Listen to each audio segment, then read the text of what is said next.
Well, friends, we finished repairing the rear brake pump, but unfortunately the problem continues. Go ahead, I'm gonna take the bike for a ride, and even if I don't brake, it keeps getting hot. Not so much anymore, but the rear brake caliper keeps getting hot here on the Triumph Tiger 900. So there are only two options left. One, which seems the most logical, is to change the seals and dust covers of the brake pistons of the caliper. Test again. And if it has been corrected, perfect. And if not, the last option is to change the rear brake caliper, which has had some atherosclerosis inside, a little bit of this, and then it doesn't allow it to return properly. Every time you brake and release the brake, it doesn't allow the brake fluid to return properly, and that's why it gets stuck. Okay, the first option is to change the seals and dust covers, which is what I'm going to do. To do this, all you have to do is loosen both this screw here and this screw here to remove the caliper. First, let's loosen this a little because it's easier to loosen it when the caliper is under pressure than when it's removed. And once we remove the caliper, what we'll have to do is press to remove the two pistons at the same time. That's why I brought this one, in case one comes out before the other, so that they both come out at the same time. That way one slows down the release while the other compensates for it, and once we remove the pistons, we can change the seals and dust covers. So let's loosen this one here first, and then remove these two bolts. After removing the two screws and removing the caliper, I wanted to remove these two small screws here, the two pins where the brake calipers come out, but they were very stiff. So I had to disassemble the caliper to take it to the wash and remove these two screws. They're now removed. I've already removed the brake calipers and the float. And this is stiff. I mean, I'm sure the problem is that this is super seized. I mean, this is not super seized either forward or backward. So clearly, I think there's a 90% chance that it has nothing to do with the hose, and it's actually the seals and the hubcaps, okay? See, it's really stuck. So what I need to do is reassemble it to get the pistons out, because I have to get them out with my own strength. Otherwise, I mean, blowing and pulling there as one option is to blow air in there. They won't come out at all, which is the other option. When they're soft, you blow air in here and they come out, but when they're really stiff, the best thing to do is to do it with the hydraulics itself. So I'm going to do it like this. Look, you see, I managed to put pressure back in, and I've already taken them both out with the help of this so that they come out more or less to the same height. First this one came out, then this one came out more. And now I'm going to remove the screw from the piston. I'm going to close the hose so that I don't lose all the brake fluid, and once I'm done, I'll remove the two pistons by hand. That's what I'm going to do, okay? It's that easy. Well, friends, that's it. Without further ado, I've already taken the two pistons out. In the end, I couldn't do it by hand when they were almost completely out, and I put a little air in them that measures around here, and in this case they came out.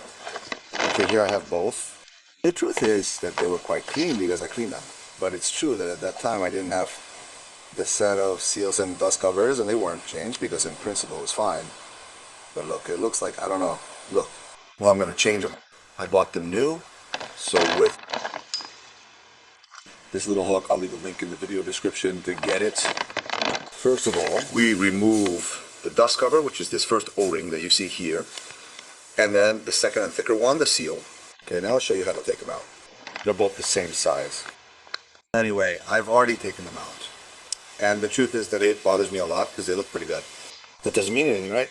That they look good and then they don't work well. It could be, but it already makes me wonder if it's the seals and the dust covers or the hose. I have no choice. I'll change them and then they'll be like new. And if we continue with the same problem, well, I have to change the hose and that's it. There are no other options. I'm going to clean all this well. Now, also with something that is plastic, not metal, the grooves where it goes, especially the dust cover, the dust seal, must be cleaned really, really, really well. Wonder if I should ultrasound this now, because the problem you have with putting it in an ultrasound, these brake calipers that are painted, is that they tend to lose paint, and I don't want to do that either. So I'm going to see how the first one looks by hand, and If it doesn't look clear, I'll put it directly in the microwave and that's it. In the microwave, no, in the ultrasound. The microwave is useless.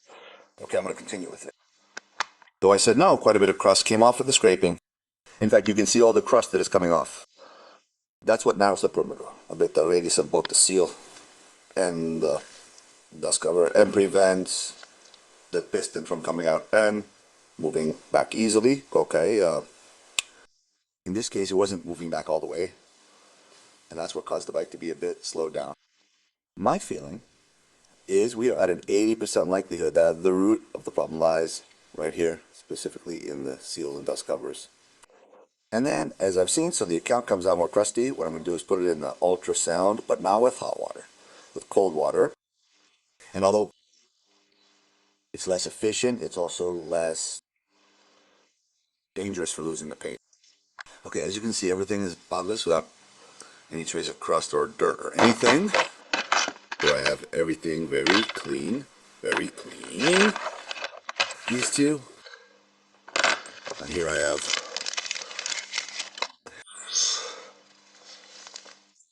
seals and dust covers with this code. And that's it. To put it on, I'm going to use this red tape, this red paste, sorry, I had it from the Kawasaki dust covers. This one did come with this great red assembly paste, and also with this one for the pistons, okay? Then I'll leave you a link in the description of the video to get it on Amazon. Well, the thing is, I take this red paste, I put it on both the seals and the dust covers, and we put them in place. The seal and the width on the seat at the very bottom and the dust cover on the top. That's it.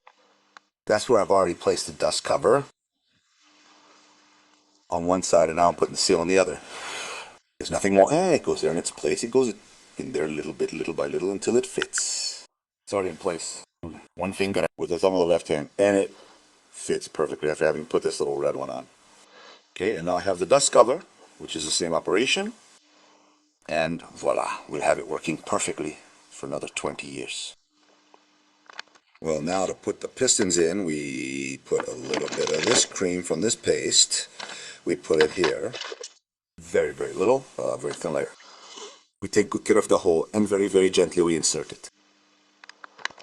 There's no mystery to it. Once we've applied this paste, we find the place, we insert it, and well, it goes in all the way without any problem. And this, you see, goes smoothly. It goes, well, this won't cause any problems. From now on, press and reset. It will retract perfectly, and the brake won't get stuck there. Now the metal plate here is well attached, clean, and everything is fine. And we're also going to insert this little thing in its place. Well, there we have it, the rubber here. We've also cleaned this well. We've put silicone grease on these two pivots. Push. Now we have to put this rubber here. Okay. Now we're going to put it in and prepare the brake pads properly. We're going to recondition them. Well, they're practically new. We apply the blue anti-squeak paste and put everything back in place. Well, here I have everything. The pistons with their seals and dust covers in place. Everything nice and clean. Everything in place. Here I have the two brake pads that I have sanded on both sides, and I have applied the blue anti-squeak compound, which I will also leave a link to in the video description so you can see it. We have greased the two pins with silicone grease, and this one here, the pusher, also with silicone grease.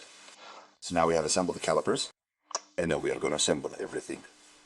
On the bike we have completely reconditioned the circuit with new brake fluid. The entire circuit of the rear brake caliper, and completely reconditioned the rear caliper of the Tiger 900. Well, now we have fitted the caliper and the caliper holder. Now I am going to tell you the tightening torque of these two screws and the tightening torque of the brake caliper screw. We are going to put the brake caliper screw in and do the whole brake fluid thing, and that bleed all the brake fluid. Okay, so the two bolts here are at 20 newtons and these two bolts here are at 40 newtons.